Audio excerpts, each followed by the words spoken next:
Hello hi नमस्कार जय जगन्नाथ मु सोनाली स्वागत जनाऊँ मो चैनल को आपण आसे पहुँची जाइछन्ती सोनाली एंड जेनिसा वाइब्स नुआ एक वीडियो रे।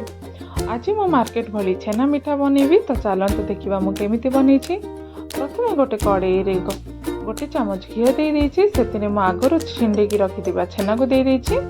मु एठी 1 लीटर फुल फैट मिल्क नेछि। आपण चाहिले मार्केट रो छेना मध्ये नै पारिबे, किंतु ट्रस्ट मी घर रे छिंडैथिबा छेना रे अधिक टेस्टी लगे। तो आप ट्राए करंतु घरे छिंडे छेना रे ही करेंगे। भलरे आपण मैश करके 3 ରୁ 4 मिनट घाटिला परे आगरू पेसिकी रखिथिबा मो अळीच आ चीनी को एठी दे दोछि। आ मो मिल्क पाउडर रखिछि।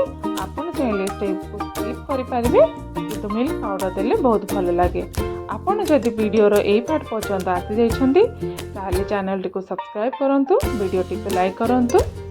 आउ एठी मु एबे गोटे थाली रे आकु सेट करि देछि हमर छेना गुडी को। तापर आगरो काटी रखिथिबा ड्राई नट नेछि। आपण चाहिले आपण को मन पसंद रो ड्राई नट नै पारिबे।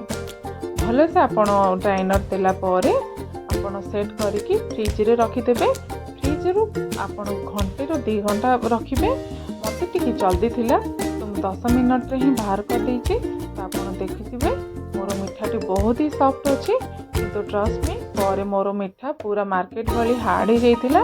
किंतु मो तार कोनोसी वीडियो नैनी, सेतै आपण को एठी देखै पारिलिनी। तो वीडियो टी केमिति लागिला कमेंट रे मते निश्चय जणैबे। आपण को राखी आपण केमिति सेलिब्रेट करले सेटा भी जणैबे। मो चैनल को सब्सक्राइब करबा को भूलिबेनी। रहिली।